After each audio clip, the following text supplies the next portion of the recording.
Hello friends, welcome to Bhagavathi life style. இன்றைக்கி என்ன பார்க்க போகிறீங்கன்னா, 3வது வாரம் கூழ் ஊற்றணும். ஸோ அந்த கூழ் ஊற்றி முடித்த உடனே கும்பசோறுக்காக தான் தயார் பண்ணிட்டுருக்கோம். ஸோ அதை தான் வீடியோவில் பார்க்க போகிறீங்க. ஸோ அதோடய ப்ராசஸ் தான் போயின்ட்டுருக்கு. பாருங்கள், எல்லாருமே எல்லா ரிலேட்டிவ்ஸும் அவங்களுடைய வேலைகளை பிரித்து அவங்கவுங்க விருப்பப்படி செய்கிறாங்க. ஒவ்வொருத்தருக்கான வேலைகளை அவங்கவுங்களே எடுத்துகிட்டு அதை செய்கிறாங்க.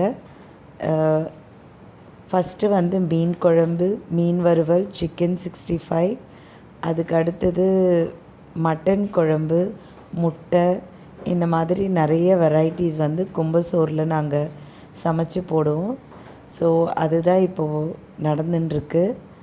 பாருங்கள், எல்லாருமே சந்தோஷமாக கெட் டுகெதராக சேர்ந்து எவ்வளோ அழகாக மீன் குழம்பெல்லாம் பண்ணியிருக்காங்க பாருங்கள். அதுவும் சட்டிலேயே சூப்பராக இருக்குது. ஸோ எல்லாருமே ஹாய் அண்ட் பாய்லாம் சொல்கிறாங்க. அண்டு எல்லாருமே ரொம்ப அவங்களோட ஒர்க்கில் வந்து ரொம்ப டெடிக்கேட்டாக செஞ்சிட்ருக்காங்க. இங்கே வந்து வெல்லம் இடிச்சிட்ருக்காங்க. எதுக்குன்னா கொழக்கட்டைக்கும் அப்புறம் கோவிலில் பொங்கல் வைப்போம் நாங்கள். ஸோ ஸ்வீட் பொங்கல், அதுக்கான வெல்லத்தை வந்து இடிச்சிட்ருக்காங்க. இவங்க எல்லாருமே என்னோடய தம்பி ஒய்ஃப் தான். ஸோ மீனுக்கு மசாலா போடுறது, அப்புறமா மீன் வறுவல், இது வந்து மட்டன் அப்படியே வந்து ஒரு கிரேவி மாதிரி பண்ணிவிட்டு கும்பசோறுக்கு ரெடி பண்ணிகிட்ருக்கோம். ஸோ அதுதான் எல்லாருமே நல்லா சிரித்து பேசிக்கிட்டு சந்தோஷமாக அவங்கவுங்க வேலைகளை செஞ்சிட்ருக்காங்க. ஸோ யாருமே வந்து சும்மாலாம் இருக்க மாட்டாங்க. எல்லாருமே அவங்கவுங்க ஒரு ஒர்க் எடுத்து அவங்கவுங்க செய்வாங்க. அதுவும் ரொம்ப டெடிக்கேட்டாக ஒரு ஜாய்ஃபுல்லாக இருக்கும். ஸோ பாருங்கள், ஒவ்வொருத்தர் அவங்கவுங்களுக்குள்ளவே ஹெல்ப் பண்ணிப்போம். ஸோ எல்லார் வீட்லேயும் இப்படி தான் நடக்கும். ஸோ ஒரு விஷயம்னா அதுக்கு கெட் டுகெதராக சேர்ந்து ஒரு விசேஷத்துக்கு நம்ம கூப்பிட்ட உடனே எல்லாருமே அவங்கவுங்க ஒர்க்லாம் விட்டுட்டு வந்து இங்கே ஜாலியாக ஒரு ஹாப்பனிங்காக இருந்தது. அன்ன டே முழுக்க எங்களுக்கு ஒரே சந்தோஷமாக இருந்தது. இந்த வெல்லம் எதுக்குன்னா, அது கொழக்கட்டைக்காக அது பாகு எடுத்துப்பாங்க. ஜஸ்ட் பாகுனா பாகு இல்லை, அந்த வெல்லம் வந்து நல்லா கரையணும். அப்போது எதனா அடியில் வந்து கல் மண் இருந்தால் அதை நம்ம ஸ்ட்ரெயின் பண்ணி எடுத்துக்கலாம். இப்போ மீன் குழம்பு நல்லா சட்டியில் கொதிக்குது. ஸோ மீன் போடுற தருவாயில் இருக்குது. இந்த வெல்லம் முழுக்க நல்லா கரைஞ்சாதான் ஃபுல்லாக வந்து அந்த கொழக்கட்டையில் சேர்த்து பிசைஞ்சு எடுக்கணும்.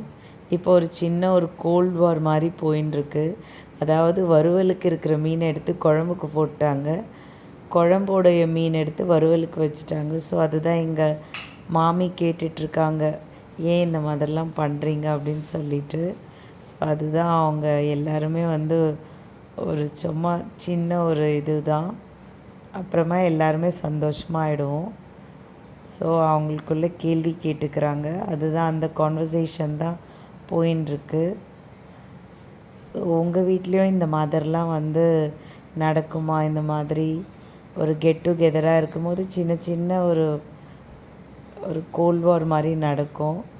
ஸோ குட்டீஸ்லாம் பாருங்கள், அவ்வளோ ஜாலியாக என்ஜாய் பண்ணுறாங்க. நிறைய பேர் பார்க்குறீங்க, லைக்கும் பண்ணுறீங்க, பட் கமெண்ட் வந்து யாருமே பண்ண மாட்டேன்றீங்க. கமெண்ட் பண்ணால் தான் எங்களுடைய நிறை குறை சொன்னால் தான் நாங்கள் வந்து அதை கரெக்ட் பண்ணிக்க முடியும். ஸோ கண்டிப்பாக கமெண்ட் பண்ணுங்கள். என்னோடய சேனல் உங்களுக்கு பிடிச்சிருந்தா சப்ஸ்கிரைப் பண்ணுங்கள், லைக், ஷேர் அண்ட் கமெண்ட் பண்ணுங்கள். ஸோ இதுதான் கொழக்கட்டைக்கான ப்ராசஸ். இதில் என்னென்னா வந்து பச்சரிசி மாவு நல்லா வேக வச்சு எடுத்துட்டு, அண்ட் அதில் வந்து தேங்காய், பாசிப்பருப்பு வறுத்து போட்டு, அதுக்கப்புறம் அந்த வெள்ளைப்பாகு இருந்தது இல்லைங்களா, அது, அப்புறம் நெய், இதெல்லாம் விட்டு இந்த கொழக்கட்டையை பிசைவோம். அவ்வளோ அல்டிமேட் டேஸ்ட்டாக இருந்ததுங்க.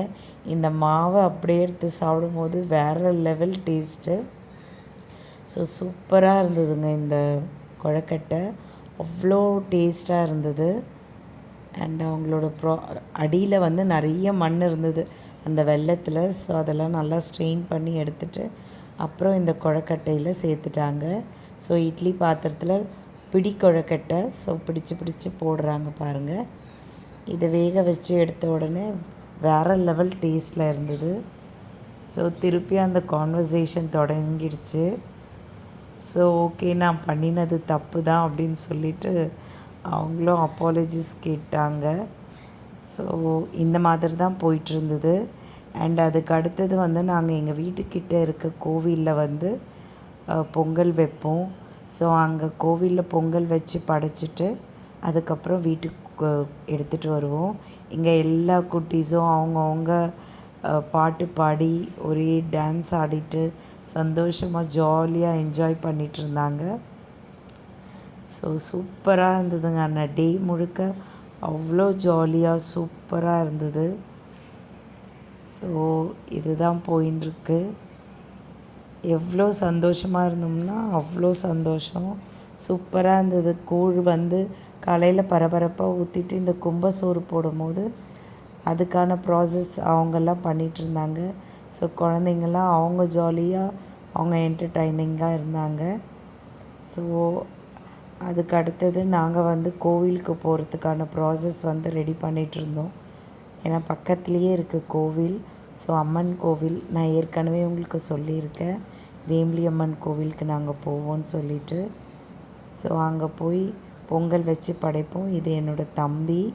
ஸோ பாருங்கள், கோவிலில் பொங்கல்லாம் வச்சு படைச்சிட்டு தேங்காய் பழம்லாம் வச்சு அதுக்கு அடுத்தது வீட்டுக்கு எடுத்துகிட்டு வந்து நாங்கள் பண்ணுவோம். அண்டு தேங்க்யூ ஃபார் வாட்சிங். என்னோடய சேனல் பார்த்து நீங்கள் எனக்கு நல்ல ஆதரவு கொடுக்கணும்.